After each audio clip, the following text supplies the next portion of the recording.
Welcome back. Let's get a wrap-up of international news. Here's Juliana Olanka.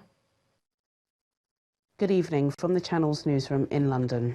4 men have been charged with murdering the passengers and crew of Malaysia Airlines flight MH17, which crashed almost 5 years ago.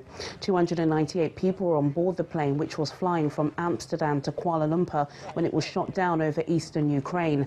Dutch investigators have issued international arrest warrants for 3 Russians and a Ukrainian, saying there's evidence to prove they were behind the attack. Ook plaatsen we hen op de nationale en internationale opsporingslijsten. En om die reden maken we de volledige namen bekend en tonen we hun foto's. De 4 personen waarom het gaat.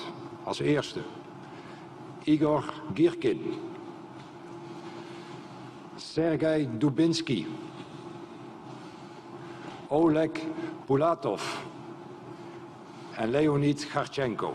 A court case will begin in the Netherlands in March next year. Russia has responded by saying it doesn't trust the findings.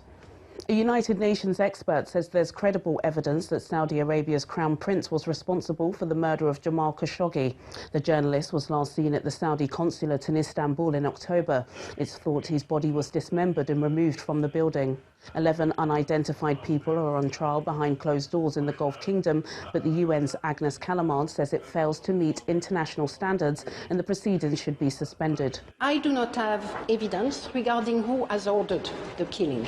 What I do have is evidence suggesting that the responsibilities of high-level officials may be engaged and therefore is requiring further investigation, in particular of the Crown Prince, for a variety of reasons. The first one is that the people directly implicated in the murder reported to him.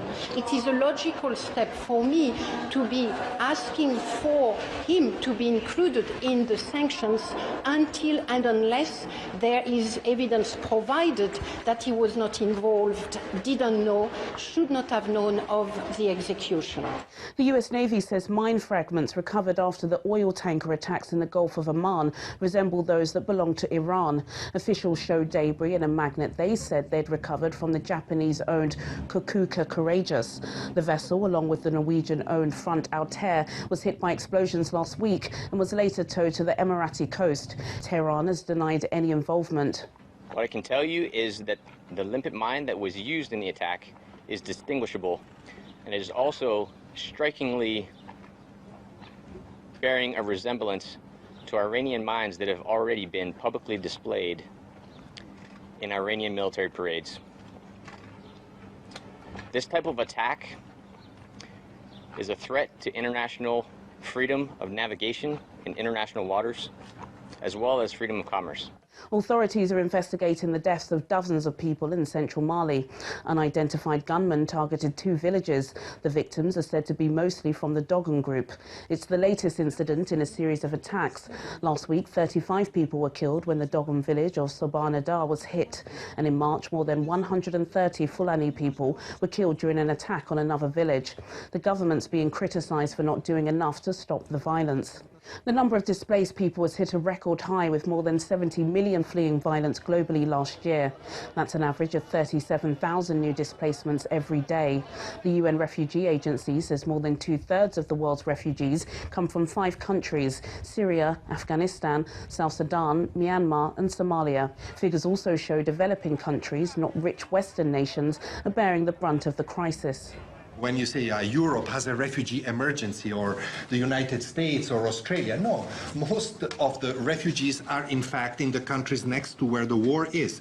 And unfortunately that means mostly in poor countries or in middle-income countries. That's where the crisis is.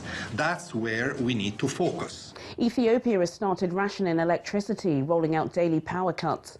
The country announced the move last week, saying a drop in water levels at hydroelectric dams has led to a production deficit. Businesses are now being forced to rely on generators to stay open.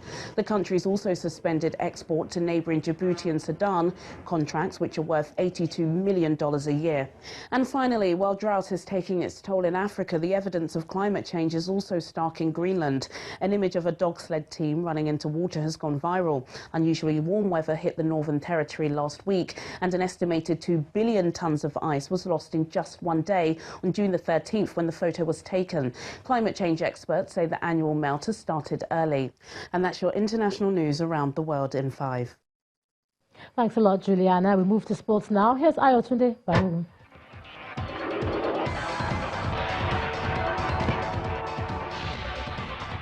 Many thanks, Ijoma. Nigeria's Super Falcons eagerly await the conclusion of the group stage matches on Thursday at the FIFA Women's World Cup to know their fate.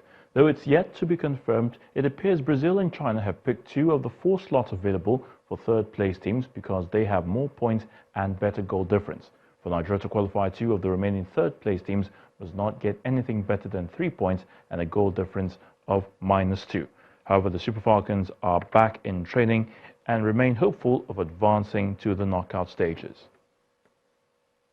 Our cup holders, Rangers, 2017 champions Aqua United, last year's semi-finalists Katsina United, Eyimba, Sunshine Stars and Nasarawa United have all crashed out of the 2019 Aiteo Federation Cup. Alobi Stars avenged their loss in the MPFL Championship playoffs when they defeated Rangers 2-0. Katsina United were outclassed 2-0 by Shooting Stars. Smart City defeated league champions Eyimba 3-2. Rivers United battered Aqua United 3-0. EFCC edged Sunshine Stars 1-0. Nasarawa United were ousted by local rivals Aklosendi, while Calabar Rovers stunned Wiki Tourists via penalties. But Abia Warriors, Niger Tornadoes, Bendel Insurance, Kwara United advanced to the round of 16. Spain's national team coach Luis Enrique has resigned for personal reasons and will now be replaced by his number 2, Robert Moreno. Luis Enrique became Spain's coach last July after the team's exit from the 2018 FIFA World Cup to host Russia under interim coach Fernando Hierro after Julen Lopetegui was sacked on the eve of the tournament for negotiating a move to Real Madrid FC. Enrique took charge of Spain's UEFA Nations League campaign, where they failed to reach the semi-finals, and began their Euro 2020 qualifying campaign, but flew home hours before their second game away to Malta in March for personal reasons.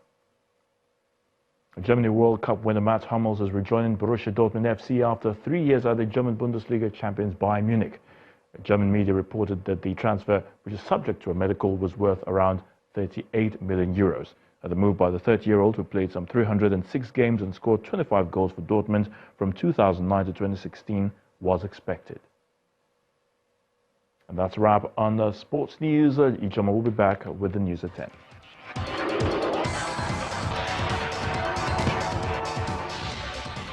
Thanks a lot, Ayotunde. And the main news again. Chiefs of Defense Staff in ECOWAS today discussed ways of tackling terrorism and other security challenges in the sub-region at their 39th ordinary meeting in Abuja. Also today, Channels Television hosted top officials of global media giants Bloomberg, who are in Nigeria to seek partnership with Channels Television on the delivery of quality reporting of business and markets in sub-Saharan Africa. That's the news at 10 tonight. Thanks a lot for staying with us. I'm Ijoma Onyato. Good night.